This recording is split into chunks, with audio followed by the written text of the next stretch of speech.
প্রথমে একটা এমসিকিউ দেখতে পাচ্ছি, এটা একটা বিশ্ববিদ্যালয় ভর্তি পরীক্ষার এমসিকিউ, যে কোনটা ইলেকট্রোফাইল হিসেবে কাজ করবে।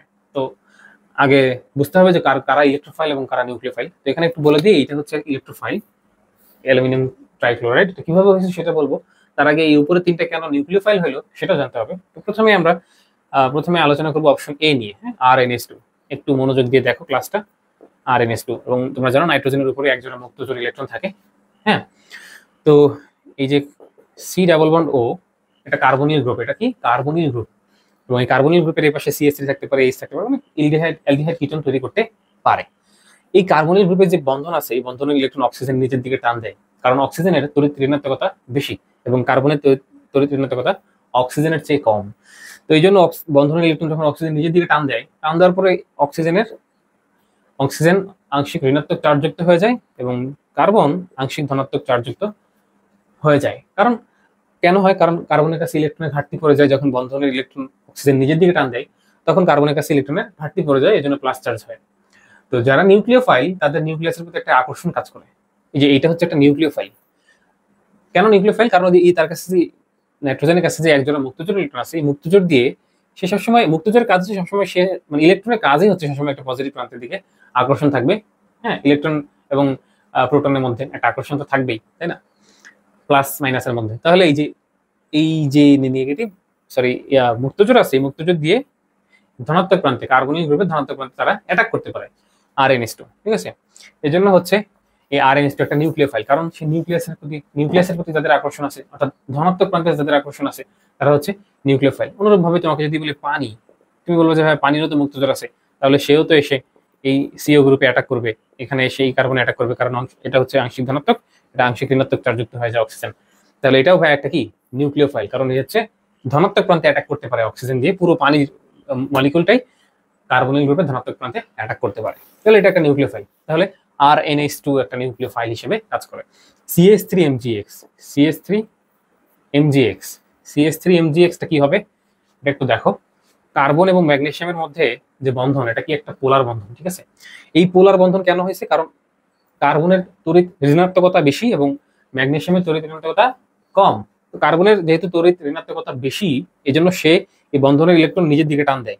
টান দিলে এটা আংশিক ঋণাত্মক চার্জযুক্ত হয়, এটা আংশিক ধনাত্মক চার্জযুক্ত হয়ে যায়। ঠিক আছে, যখন এরকম হয় তখন এই যে এটা মাইনাস চার্জ হয়ে যায় এবং এটা পুরোটা বের হয়ে যায় প্লাস চার্জ হিসেবে। হ্যাঁ, পুরোটা বের হয়ে যায় কি চার্জ হিসেবে? প্লাস চার্জ হিসেবে MgX থাকে। তো তখন এই মাইনাস চার্জ দিয়ে কার্বনিল গ্রুপে অ্যাটাক করা তার পক্ষে পসিবল হয়, কার্বনের পক্ষে। মানে এখানে CH3 থাকতে পারে, যে কোনো আর মাইনাস আর কি, আর মাইনাস দিয়ে সে, কারণ কি যে কেন অ্যাটাক করতে পারে? কারণ তার কাছে দুইটা ইলেকট্রন আছে, এই ঋণাত্মক চার্জ দিয়ে সে ধনাত্মক প্রান্তে অ্যাটাক করতে পারে। এই জন্য এই CH3MgX একটা নিউক্লিওফাইল হিসেবে কাজ করতে পারে। বুঝতে পারছো? CH3MgX একটা নিউক্লিওফাইল হিসেবে কাজ করতে পারে। কিভাবে না বুঝলে আবার শোনো, আবার দেখো। এই যে কার্বন যখন বন্ধনের দুইটা ইলেকট্রন নিজের দিকে টেনে নেয়, তাহলে তার কাছে সে ইলেকট্রন পাইছে, তার কাছে ইলেকট্রন আছে, সেই ইলেকট্রন দিয়ে সে কি করবে? সেই ইলেকট্রন তার কাছে যেহেতু আছে, সে কোথাও গিয়ে অ্যাটাক করতে হবে ইলেকট্রন দিয়ে, পজিটিভ প্রান্তে সে আকর্ষিত হবে। এই যে এখানে কার্বনের পজিটিভ প্রান্ত তৈরি হয়েছে, তো এই ইলেকট্রন দিয়ে সেই পজিটিভ প্রান্তে যুক্ত হতে পারে। এই জন্য এরা গ্রিগনার বিকারক কি হিসেবে কাজ করে? নিউক্লিওফাইল হিসেবে কাজ করে, কারণ ধনাত্মক প্রান্তে অ্যাটাক করতে পারে, নিউক্লিয়াসের প্রতি তাদের একটা ভালোবাসা আছে। এই জন্য গ্রিগনার বিকারক কি করে? নিউক্লিওফাইল হিসেবে কাজ করে। তাহলে প্রথম দুইটা নিউক্লিওফাইল, পরেরটাও নিউক্লিওফাইল। যত নেগেটিভলি চার্জড পার্টিকেল আছে, তুমি লিখতে পারো, যত লিখতে পারো, হ্যাঁ লিখতে পারো, লিখো SO2- সহ যত আছে, ব্রোমিন মাইনাস, আয়োডিন মাইনাস, এরকম আরো যা যা আছে, মানে নেগেটিভলি চার্জ যত কিছু আছে সবকিছু হচ্ছে নিউক্লিওফাইল। কারণ ঋণাত্মক চার্জ যুক্ত সবকিছুরই একটা ধনাত্মক প্রান্তে একটা আকর্ষণ থাকে। তো এই জন্য যত নেগেটিভলি চার্জ পার্টিকেল আছে সবকিছু কি নিউক্লিওফাইল হিসেবে কাজ করবে। তাহলে উপরে তিনটা নিউক্লিওফাইল হলো। এটা ইলেকট্রোফাইল কেন হলো সেটা একটু জানতে হবে। তোমরা জানো যে অ্যালুমিনিয়াম ট্রাইক্লোরাইড সে একটা অষ্টক সংকুচিত যৌগ, মানে অষ্টক পূরণ হয় নাই তার। কেন? কারণ এই যে অ্যালুমিনিয়াম, তার তিন সাইডে তিনটা ক্লোরিন যে আসছে, কিভাবে আসছে? এই অ্যালুমিনিয়াম সে হচ্ছে তিনটা ইলেকট্রন ত্যাগ করে আর কি। তার ব্যালেন্স ইলেকট্রন কয়টা? তিনটা। যখন তিনটা ইলেকট্রন ছেড়ে দেয়, এই তিনটা ক্লোরিন এসে এই তিনটা ইলেকট্রন নিয়ে হচ্ছে এই যে বন্ধন তৈরি করে। ঠিক আছে, বন্ধন তৈরি করলে এখানে দুইটা ইলেকট্রন, এখানে দুইটা ইলেকট্রন, এখানে দুইটা ইলেকট্রন, এখানে দুইটা ইলেকট্রন হয়। 3 দুগুণে 6টা ইলেকট্রন হয়। 6টা ইলেকট্রন হইলে কি অষ্টক পূরণ হয়েছে? অষ্টক পূরণ কিন্তু হয় নাই। তো এই জন্য এই যৌগটা একটা অষ্টক সংকুচিত যৌগ আর কি। তো তার কাছে আরো 2টা ইলেকট্রন সে চায়, যেহেতু তার কাছে 6টা ইলেকট্রন আছে। ভ্যালেন্স ইলেকট্রন মানে হচ্ছে এই যে ভ্যালেন্স ইলেকট্রন, যে বন্ধন তৈরি করছে যে ইলেকট্রন দিয়ে, ক্লোরিন এবং অ্যালুমিনিয়াম পরস্পর যে ইলেকট্রন দিয়ে বন্ধন তৈরি করছে, সেই ইলেকট্রনের সংখ্যা কয়টা? 6টা। 3 দুগুণে 6টা, মানে প্রত্যেক বন্ধনে 2টা করে ইলেকট্রন আছে। তাহলে এই 6টা হচ্ছে ভ্যালেন্স ইলেকট্রন, মানে যোজ্যত ইলেকট্রন। তাহলে এই 6টা ইলেকট্রন থাকার কারণে সে অষ্টক সংকুচিত যৌগ, মানে 8টা ইলেকট্রন দরকার ছিল, তার 2টা ইলেকট্রনের ঘাটতি আছে। তো সে এখন ইলেকট্রনের প্রতি তার একটা ভালোবাসায় থাকবে, যে আমার কাছে যেহেতু ইলেকট্রন কম আছে, আমার ইলেকট্রন দরকার। বুঝতে পারছো? এই জন্য পুরো অ্যালুমিনিয়াম ক্লোরাইড সে একটা ইলেকট্রোফাইল হিসেবে কাজ করে, যেহেতু তার ইলেকট্রনের প্রতি একটা ভালোবাসা আছে, আকর্ষণ আছে। ওকে, তাহলে সে একটা ইলেকট্রোফাইল হিসেবে কাজ করে। এখন অনুরূপভাবে আরো কতগুলো অপশন তোমাকে আমি এখানে লিখে দিই, তুমি দেখো। যতগুলো অপশন ভর্তি পরীক্ষা আসে সবগুলো নিয়ে আলোচনা হবে, ঠিক আছে? প্রথমত PCl5, FeCl3, সালফার ট্রাইঅক্সাইড, এরপরে হচ্ছে BF3, আর কি আছে বলো? এরপরে আরো আছে হচ্ছে Cl-, এটা দেখলা। এরপরে লিখতে পারো যে ব্রোমিন প্লাস, এরকম আরো কতগুলো তুমি লিখতে পারো, যেগুলো। আর এই যে প্রথম অপশন আছে, এটা লিখো ROH H2O, ঠিক আছে? আরেকটা উপরে লিখো অ্যামোনিয়া। এর বাইরে প্রশ্ন আসার সম্ভাবনা নাই, ঠিক আছে? এখানে যেগুলো দেখতেছো, আরেকটা আছে, কিছু কিছু আছে যে কার্বোক্যাটায়ন এবং কার্বন আয়ন। কার্বোক্যাটায়ন যত পজিটিভ, এখানে আমি একটু লিখে দিই, এটা একটা কি কার্বোক্যাটায়ন। এই কার্বোক্যাটায়নটা ভাই কিভাবে তৈরি হয়েছে? CH3Cl থেকে CH3+ এবং Cl- তৈরি হয়। হ্যাঁ, কেন হয়? এই যে কার্বন, এই যে বন্ধন ছিল, এই বন্ধনের ইলেকট্রন ক্লোরিন নিয়ে নিছে, ক্লোরিন নিয়ে নেয়, 2টা ইলেকট্রন ক্লোরিন নিয়ে নিছে, নেওয়ার পরে CH3+ এবং Cl-, এই যত পজিটিভ জিনিসপাতি আছে, এটা হচ্ছে কার্বোক্যাটায়ন। যত কার্বোক্যাটায়ন আছে, হ্যাঁ, মিথাইল কার্বোক্যাটায়ন হোক, ইথাইল হোক, প্রোপাইল হোক, বিউটাইল হোক, যত কার্বোক্যাটায়ন আছে মানে প্লাস চার্জ আছে, সবাই হচ্ছে ইলেকট্রোফাইল। সবাই কি ইলেকট্রোফাইল? যত প্লাস চার্জ দেখবে সবাই ইলেকট্রোফাইল। এবং তুমি যদি এরকম দেখো যে CH3-, ধরো এরকম তৈরি হলো যে মিথেন থেকে এরকম তৈরি হলো যে মিথেন না। আচ্ছা, তো এটা বুঝতে পারছো যে যত ধনাত্মক চার্জযুক্ত যত কার্বোক্যাটায়ন আছে সবাই হচ্ছে ইলেকট্রোফাইল। এবং আরেকটা, ওইগুলো আমি পরে দেখাচ্ছি, যে সাইডে যেগুলো আছে সেগুলো তো দেখবাই। এরপরে দেখো যে CH3CHO, হ্যাঁ, এটা একটা কি ইথানল। এটা থেকে তুমি পাবা হচ্ছে CH2- CHO, এটা পাইতে পারো যদি তুমি হচ্ছে বিক্রিয়া দাও কিসের সাথে? OH- এর সাথে। OH- এর সাথে যদি বিক্রিয়া দাও, তাহলে দেখবে যে CH3CHO প্লাস পানি তৈরি হইতেছে। কিভাবে তৈরি হয়েছে সেটাও আমি একটু বলি। এখানে যে CH3CHO, এটা হচ্ছে এভাবে লিখো, এবং এটা হচ্ছে আলফা কার্বন। তোমরা জানো যে কার্যকরী মূলকের সাথে যে কার্বন যুক্ত থাকে সেটা হচ্ছে আলফা কার্বন। আলফা কার্বনের সাথে যে হাইড্রোজেন গুলো আছে এগুলো হচ্ছে আলফা হাইড্রোজেন। আলফা হাইড্রোজেন হচ্ছে বের হয়ে যেতে চায়। আলফা হাইড্রোজেন বলে যে মানে এই যে OH- যখন আসে তখন সে এখানে তাকে ইলেকট্রন দেয়, দেওয়ার পরে হাইড্রোজেনটা বের হয়ে যায়, বন্ধনের ইলেকট্রন এই কার্বনের কাছে চলে যায়। দুইটা ইলেকট্রন, বন্ধনের 2টা ইলেকট্রনই কার্বনের কাছে চলে যায়। এবং এখানে একটা জিনিস দেখো, এই হাইড্রোজেনের কাছে এই যে বন্ধনের যে ইলেকট্রন, এই এখানে কিন্তু 2টা ইলেকট্রন আছে, একটা ইলেকট্রন এই হাইড্রোজেনের, একটা ইলেকট্রন এই কার্বনের।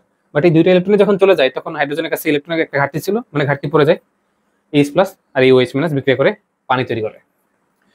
পানিটা যখন তৈরি করে ফেলে তখন এভাবে CH2- CH তৈরি হয়। এই যে এখানে যখন ইলেকট্রন এই বন্ধনের ইলেকট্রন এই কার্বনের মাথায় যায় তখন তো এই মাইনাস তৈরি হয়ে যায়, বুঝতে পারছো? তখন এই যে মাইনাসটা চলে আসে, CH2CHO। তাহলে এটা একটা কার্বন আয়ন। এই যে কার্বন আয়ন দেখতেছো, এটা একটা কি নিউক্লিওফাইল, কারণ সে আবার নিউক্লিয়াসে অ্যাটাক করবে। যত নেগেটিভলি চার্জ পার্টিকেল আছে সবাই একটা নিউক্লিওফাইল হবে, সবাই নিউক্লিওফাইল, বুঝতে পারছো? ঠিক আছে, তাহলে কার্বোক্যাটায়ন এবং কার্বন আয়ন, সেটা নিয়ে আরেকটা আলাদা ভিডিও হবে, সেখানে সক্রিয়তা ক্রম নিয়ে আলোচনা হবে অল্প করে। এখানে দেখো ইলেকট্রোফাইল, নিউক্লিওফাইল এর বাইরে আসে না খুব একটা। তো অ্যামোনিয়া হচ্ছে, অ্যামোনিয়াতে নাইট্রোজেনের মুক্তজোড় ইলেকট্রন আছে। তো মুক্তজোড় ইলেকট্রন যেহেতু আছে, সে কোনো না কোনো ধনাত্মক প্রান্তে গিয়ে ইলেকট্রন দিয়ে অ্যাটাক করবে। এর মানে অ্যামোনিয়া একটা কি নিউক্লিওফাইল, যেহেতু সেই ইলেকট্রন দিয়ে নিউক্লিয়াসের কোনো একটা ধনাত্মক প্রান্তে যে অ্যাটাক করবে। হ্যাঁ, কোনো একটা ধনাত্মক প্রান্তে যে অ্যাটাক করবে, তাহলে মানে কি বলে যে মুক্তজোড় ইলেকট্রন আছে মানে সে নিউক্লিওফাইল হওয়ার সম্ভাবনা আছে, নিউক্লিওফাইল হবে। ঠিক আছে, আশা করি বুঝতে পারছো। এরপরে দেখো, এটা হচ্ছে আমি সাইডে একটু লিখে দিচ্ছি যে এটা একটা নিউক্লিওফাইল, N লিখে দিচ্ছি। এখন PCl5 দেখো, PCl5 এটা কিভাবে বুঝবা কি, PCl5 এর স্ট্রাকচার এরকম থাকে,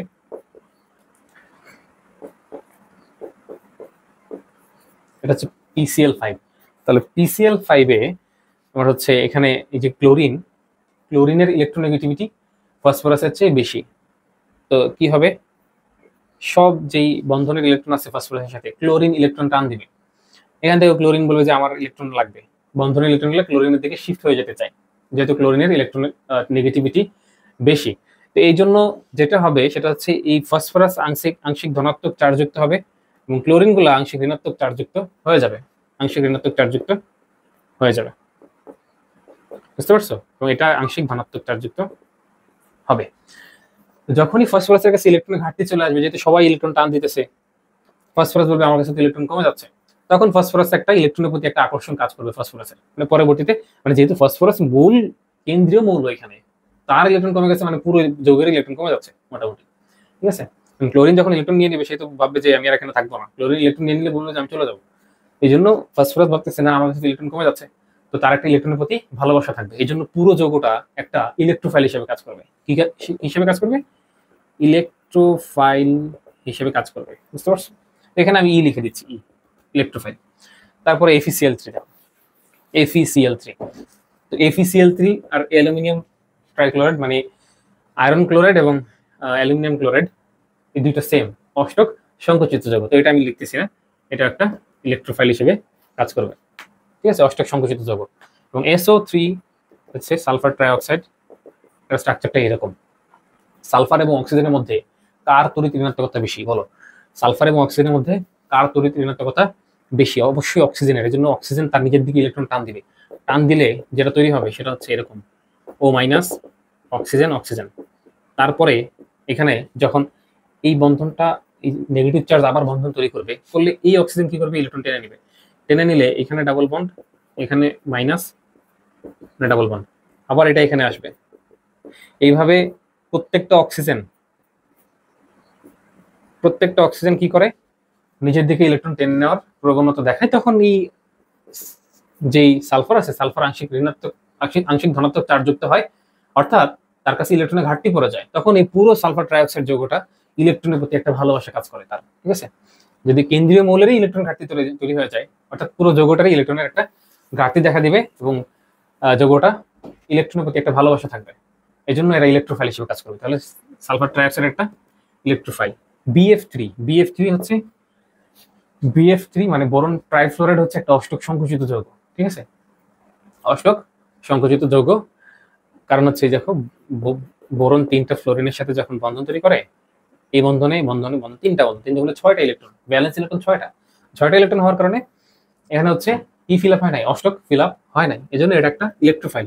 অষ্টক ফিল আপ যেহেতু হয় নাই মানে তার কাছে 6টা ইলেকট্রন আছে, ব্যালেন্স ইলেকট্রন এখানে 6টা আছে, 6টা থাকার কারণে আরো 2টা ইলেকট্রনের ঘাটতি আছে আর কি। তখন এরা ইলেকট্রনের প্রতি একটা আকর্ষণ দেখাবে আর কি, মানে BF3 একটা ইলেকট্রনের প্রতি আকর্ষণ প্রদর্শন করবে, এজন্য BF3 একটা ইলেকট্রোফাইল। মানে অষ্টক সংকুচিত যৌগ যারা আছে সবারই তো মানে ইলেকট্রন ঘাটতি থাকে, ইলেকট্রন ঘাটতি আছে মানে তার ইলেকট্রনের প্রতি একটা ভালোবাসা থাকবে, সেটাকে ইলেকট্রোফাইল বলা হবে। আচ্ছা, এটা ইলেকট্রোফাইল। ক্লোরিন মাইনাস, যত নেগেটিভলি চার্জ আছে পার্টিকেল সবাই কি পজিটিভ প্রান্তে একটা আকর্ষণ থাকবে, অর্থাৎ ধনাত্মক প্রান্তে একটা আকর্ষণ থাকবে, অর্থাৎ নিউক্লিয়াসের দিকে একটা আকর্ষণ থাকবে, তাহলে নিউক্লিওফাইল হবে, এটা নিউক্লিওফাইল। আচ্ছা, এরপরে ব্রোমিন প্লাস দিয়ে বোঝাচ্ছে যে ব্রোমিন এর কাছে ইলেকট্রন ঘাটতি আছে। ধরো এরকম ছিল, Br2 ছিল, তো একটা ব্রোমিন কি করছে, সে একটা ইলেকট্রন নিয়ে চলে গেছে, এই বন্ধনের ইলেকট্রন, ব্রোমিন এভাবে ছিল, একটা বন্ধনের ইলেকট্রন, এই বন্ধনের 2টা ইলেকট্রনই একটা ব্রোমিন নিয়ে চলে গেছে ব্রোমিন মাইনাস হিসেবে। তো এটা হচ্ছে কি, ব্রোমিন প্লাস।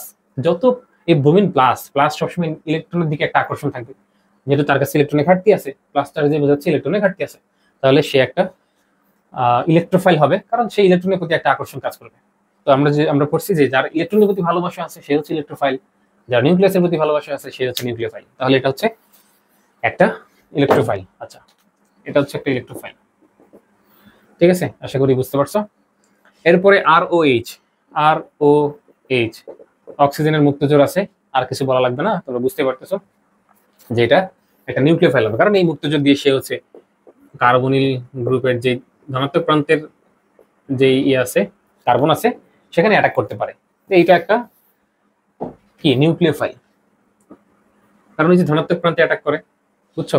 তিনটা একসাথে লিখে দিই, আর ও এইচ, আচ্ছা আর ও এইচ, H2O, অ্যামোনিয়া, এগুলো সব, এগুলো কি নিউক্লিওফাইল, সব নিউক্লিওফাইল। CH3MgX, এগুলো নিউক্লিওফাইল কিন্তু সব, ঠিক আছে। তো তার নিচে আছে পানি, পানিও একটা নিউক্লিওফাইল, পানি কি এটা নিউক্লিওফাইল। তো আশা করি বুঝতে পারছো আলোচনা যে কারা নিউক্লিওফাইল এবং কেন নিউক্লিওফাইল, কারা ইলেকট্রোফাইল এবং কারা কেন ইলেকট্রোফাইল। সবাই ভালো থাকো এবং তোমরা এই রিলেটেড টপিক রিলেটেড কোশ্চেন সহায়ক বই থেকে কোশ্চেন প্র্যাকটিস করো, সেটা তোমার জন্য বেশি কাজে দিবে। যদিও ক্লাস থেকে বুঝে গেছো, নিজের মতো করে এগুলো মনে রাখো, তাহলে তুমি এক্সাম হলে প্রশ্ন দেখার সাথে সাথেই বুঝতে পারো যে এটা উত্তর, ঠিক আছে। আর তোমাদেরকে একটা টিপস বলি, যে যখন চারটা অপশন থাকে, ধরো চারটা অপশন, একটা এ, একটা বি, একটা সি, একটা ডি, তখন ধরো সি উত্তর হবে, সি উত্তর, তাহলে এই এ, বি এবং ডি এই তিনটা কেন উত্তর হইল না সেটা তোমাকে জানতে হবে। কোনটা নিউক্লিওফাইল, তাহলে কোনগুলো ইলেকট্রোফাইল সেটা যদি জানো তাহলে তুমি নিউক্লিওফাইল কোনটা সেটাও জানবা, ঠিক আছে। তো এই এ কেন উত্তর হইলো না, বি কেন উত্তর হইলো না, ডি কেন উত্তর হইলো না, এগুলো একটু ভালো মতো বুঝতে হবে। এমসিকিউ অ্যানালাইসিস বলে এটাকে, অপশন অ্যানালাইসিস বলে এটাকে। অপশন যখন অ্যানালাইসিস করবে ভালোভাবে, তখন তুমি মানে কনসেপ্টটা ক্লিয়ার করে ফেলতেছো। এমসিকিউ বেসড প্রিপারেশনটা স্ট্রং হওয়া খুবই জরুরি।